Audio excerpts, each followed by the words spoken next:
Assalamu alaikum hörmətli televizor görüp atqanыңlar Erkin Asiya Radiosu Tor televiziyasının Abdul xəbərlər proqramısı. Məzkur proqramımızda müş bir həftə jarayonida radiomuzda anlatılgan Uyg'urlarga dair bir qism mühim xəbərlərimizni əsiltib ötməkçimiz. Mən Erkin. Mən Gülçehra. Tövəndə diqqətinizə xəbərlərimizin təfsilatları da olsun. Uyg'urlar diyarıdaki lagerlarni ən canlıq əks ettirib bergen foto suratlardan biri 2017 yılı aprelda Lobna aysidagi lagerlarning birida tartilgan edi. Yaqinda muhaciratdagi Uyg'urlar arasından bu suratdagi kishilarning kimligini biladiganlar bu vaqtdagi uchurlarni oshkor qildi. Buning bilan bu suratdagi kishilardan dangliq yog'ochchi Abdulla Xarat, oliy maktabni bitirgan Mamtimin, korxonachi Aziz Hoji qatorliqlarning ahvoli oydinlashdi. Xitoy hukumati izchil lagerlarni kasbiy tarbiyalash markazlari deb tashkil qilayotganligi ma'lum. Mashhur lager suratidagi bir qism kishilarning haqiqiy ahvoli oydinlashishi bilan Xitoy hukumatining bu yolg'onlari yana bir qatim barbod bo'ldi. 800 yıllık tarixi ega deb qaralayotgan Keriyan nahiyasidagi Etka jamoasining Uyg'ur diyorida izchil davom qilayotgan masjid chiqish to'lqinida chekilib ketganlik xabar tarqalgandan keyin har soha kishilarining diqqatini qo'zg'agan edi. Yaqinda bu jamoaning asosiy zalining saq ekanligi faqat uning 1990-yillarda qayta selingan Shimoliy darvozasining chiqib etilganligi ma'lum bo'ldi. Yaqindan buyon Uyg'ur diyoridagi masjidlar zo'r bir qismi chiqib tashlangan bo'lib, Shimoliy darvozasi chiqib etilgan Keriyat jamoasi 1999-yili avtonom rayon darajali qo'g'dildigan madaniyat yodgorlik o'rni deb bekitilgan ekan. Uyg'urlar diyoridagi zo'r tutqunda bir qism Uyg'ur sarxillarining Uyg'ur o'rta maktab til adabiyot darsligini qayta tuzishga bog'lanib qolganligi ma'lum bo'lgan edi.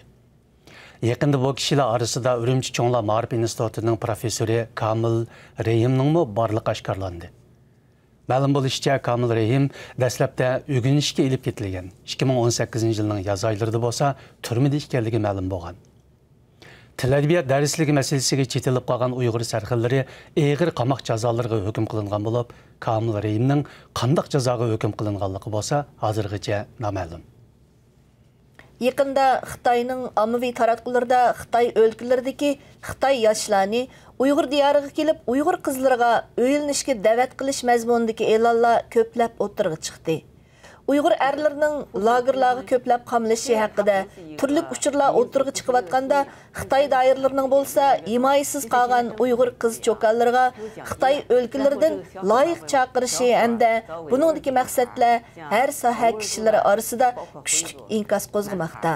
Ma'lum bo'lishicha, Xitoy doiralari 2014-yildan boshlab Charchan qatorliq joylarda Uyg'ur qizlari bilan to'ylashgan Xitoylarga moddiy mukofot berishni yo'lga qo'ygan bo'lib, bir qism analizchilar bu Xi Jinping ta'kidlayotgan millatlarning qo'shilib ketishini olg'a surish tadbirlarining jiddiy ijro qilinayotganligining ifodasi dedi.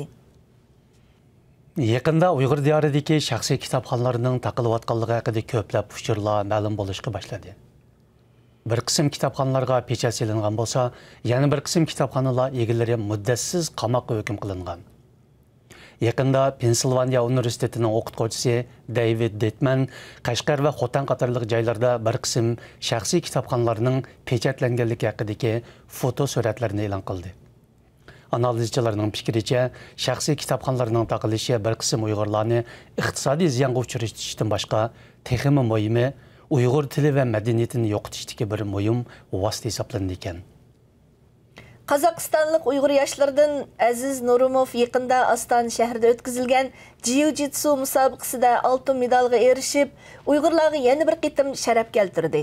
Ma'lum bo'lishicha, Aziz Nurumov 1984-yil tug'ilgan bo'lib, buningdan ilgari ko'p qitim xalqaro musobaqalarda oltin medallarga erishgan.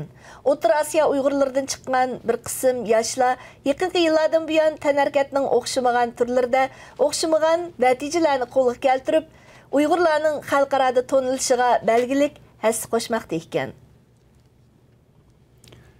Muhtaram televizor ko'ruvchilar, yuqorida Erkin Asiya Radiosu Tor televiziyasining haftalik xabarlar programmasini ko'rdinglar. Kelar hafta ko'rishaylik. Xayr xo'sh. Xayr xo'sh.